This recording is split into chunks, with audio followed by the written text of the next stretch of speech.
Guess I better wash my mouth out with soap. God, I wish I never spoke. Now I gotta wash my mouth out with soap.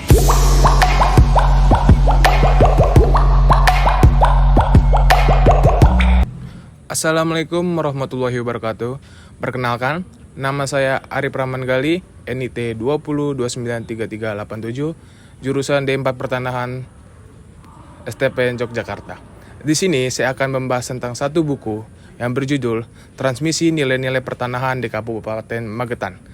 Dan nama penulisnya adalah, yang pertama ada Bapak Aris Tisno Nugroho, Bapak Tulus Subroto, dan Bapak Soeharno. Dan diterbitkan oleh Sekolah Tinggi Pertanahan Nasional pada tahun 2017 bulan Mei. Saya di sini akan mengulas sedikit tentang Kabupaten Magetan. Kabupaten Magetan merupakan salah satu kabupaten di Provinsi Jawa Timur yang pemerintahnya memperhatikan masalah pertanian yang dihadapi petani. Ketika para petani berhadapan dengan masalah pokok sektor pertanian, maka kesejahteraan menjadi sesuatu yang sulit dijangkau. Hal ini menimbulkan ironi karena petani telah berkontribusi besar bagi berbagai keberhasilan Kabupaten Magetan. Seperti salah satu, ada beberapa contohnya. Yang pertama, peran petani dalam keberhasilan sektor pertanian di wilayah ini, sehingga mampu sebagai penyumbang terbesar PDRB. Yang kedua, peran petani dalam keberhasilan pertanian tanaman, pangan, buah-buahan, sayuran, perkebunan, dan peternakan, sehingga mampu menjadi ikon keunggulan kabupaten ini. Yang ketiga, ada para petani dalam keberhasilan Kabupaten Magetan, sehingga mampu menjadi peraih penghargaan Adikarya Pangan Nusantara. Selanjutnya, saya akan membahas tentang sedikit transmisi. Transmisi merupakan tindakan atau proses pengalihan dengan motif yang kuat atau memiliki daya tarik. Proses transmisi sendiri sangat dipengaruhi oleh konten, konteks, dan pola transmisi, serta variasi struktur mendasar pada benda-benda budaya. Selanjutnya, transmisi sendiri dapat diartikan lain, yaitu yang pertama, tindakan atau proses pengalihan dengan motif yang kuat atau memiliki daya. Yang kedua, yang berkaitan dengan upaya suatu masyarakat atau kelompok masyarakat untuk dapat bertahan. Yang ketiga, prosesnya dipengaruhi oleh konten, konteks, dan pola transmisi, serta variasi struktur mendasar pada benda-benda budaya. Selanjutnya, saya di sini akan menjelaskan tentang perspektif pertukaran sosial. Secara keilmuan, tersedia paradigma sosiologi yang dimanfaatkan membahas transmisi nilai-nilai pertanahan pada pertanian yang terdiri dari paradigma fakta sosial, paradigma definisi sosial, dan paradigma perilaku sosial. Paradigma ini seringkali disebut sebagai paradigma ganda karena memiliki pesaing, yaitu paradigma integratif.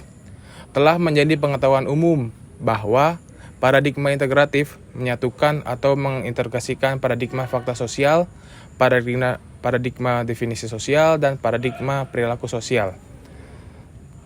Dan selanjutnya, beberapa peneliti menggunakan perspektif yang bersumber dari paradigma integratif yang dibangun dari 3 teori utama, yaitu teori fungsional, struktural, dan konflik. Dengan demikian, ada 3 perspektif yang tersedia, yaitu perspektif fungsional struktural, perspektif konflik, dan perspektif integrasi simbolik. Selanjutnya, ada 3 teori utama dari paradigma sosial. Yang pertama, teori perilaku, teori pertukaran sosial, dan teori pilihan rasional. Selanjutnya, saya akan membahas tentang basis transmisi nilai-nilai pertanahan. Yang pertama, membangun kepercayaan. Kepercayaan terhadap motif petugas. Kepercayaan petani terhadap motif petugas kantor pertanahan dibangun ketika melaksanakan prona di suatu daerah. Suatu itu terjadi interaksi antara petugas kantor pertanahan Kabupaten Magetan dengan petani, yang sekaligus dapat memberi kesempatan pada petugas kantor pertanahan untuk berupaya membangun kepercayaan para petani kepadanya. Pada sisi lain, petani juga berkesempatan untuk percaya atau tidak percaya kepada petugas kantor pertanahan di Kabupaten Magetan. Kepercayaan petani kepada petugas kantor juga meliputi kepercayaan mereka terhadap motif petugas saat melaksanakan prona di desanya. Yang kedua, kepercayaan terhadap tindakan dan perilaku petugas. Kepercayaan para petani terhadap tindakan dan perilaku petugas Kantor Pertanahan Kabupaten Magetan mewujudkan saat tindakan dan perilaku petugas tidak menyimpang dari motif yang dimiliki, yaitu untuk melaksanakan tugas berdasarkan ketentuan yang berlaku agar bermanfaat bagi petani. Selanjutnya, di sini ada kehati-hatian petugas kantor pertanahan dalam bertindak dan berperilaku dimaksudkan yang pertama ada membuahkan kerjasama atau kooperatif antara petani dengan petugas pertanahan di kantor Magetan. Yang kedua ada sanggup mengurangi persaingan yaitu kompetitor. Yang ketiga mampu mencegah adanya pertikaian yaitu konflik. Kerjasama antara petugas kantor pertanahan dengan petani dibangun secara sistematik melalui berbagai aktivitas yang saling berkaitan satu dengan sama lain. Selanjutnya, kepercayaan terhadap ketepatan dan relevansi. Kepercayaan pada petani terhadap ketepatan dan relevansi. Tindakan perilaku petugas kantor pertanahan Kabupaten Magetan menguat ketika tindakan perilaku petugas ternyata tepat diperlukan dan berkait dengan kepentingan petani. Suparna, Sekretaris Desa Banjarpanjang menjelaskan bahwa kepercayaan inilah yang mendorong Kepala Desa Banjarpanjang memiliki ide sertifikasi atas hak atas tanah para petani di desa ini melalui pelaksanaan program Prona di Desa Banjarpanjang. Yang kedua, membangun hubungan atau relasi. Relasi antar interaksi dengan kepercayaan relatif yang kuat. Karena setelah para petugas kantor pertanahan dan petani mampu berinteraksi dan bekerjasama dengan baik, akhirnya mereka membangun kepercayaan.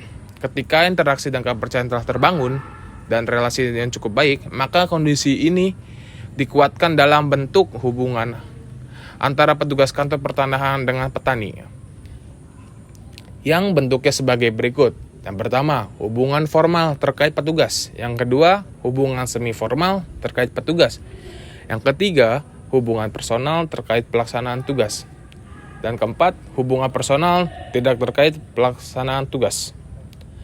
Selanjutnya ada hasil transmisi nilai-nilai pertanahan. Yang pertama, melindungi kepemilikan tanah.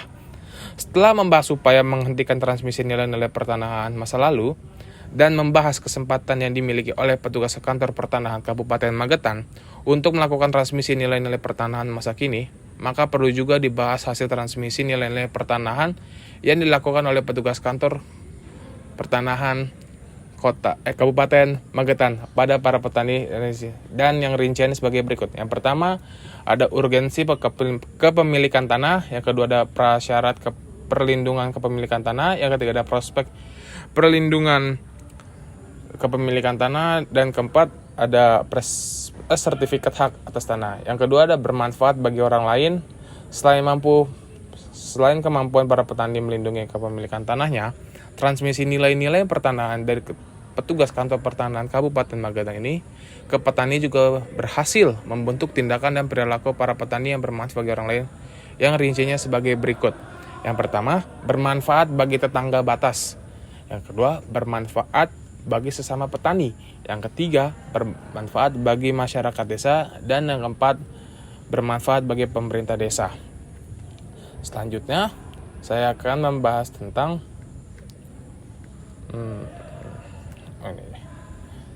dampak transmisi nilai-nilai pertanahan dari petugas kantor pertanahan pada para petani, antara lain munculnya semangat memperjuangkan keadilan di bidang pertanahan serta keinginan untuk meningkatkan kesejahteraan harmoni sosial. Saat memperjuangkan keadilan di bidang pertanahan, para petani berupaya agar mampu memperoleh perlindungan hukum dan memenuhi hak-haknya, walaupun konsekuensinya yang timbul berupa pemenuh kewajiban, sehingga keadilan dapat menjadi instrumen pendorong kemajuan petani.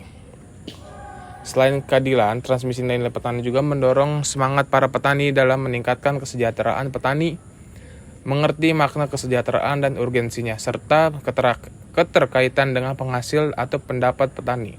Oleh karena itu, merupakan hal yang logis bila kemudian para petani memperjuangkan peningkatan kesejahteraan melalui kerjasama di antara mereka dengan pihak lain. Mana ini? Sekian dari presentasi dari saya. Mohon maaf bila ada salah tutur kata dan masih ada kurang kata yang berkenan di hati Bapak. Terima kasih.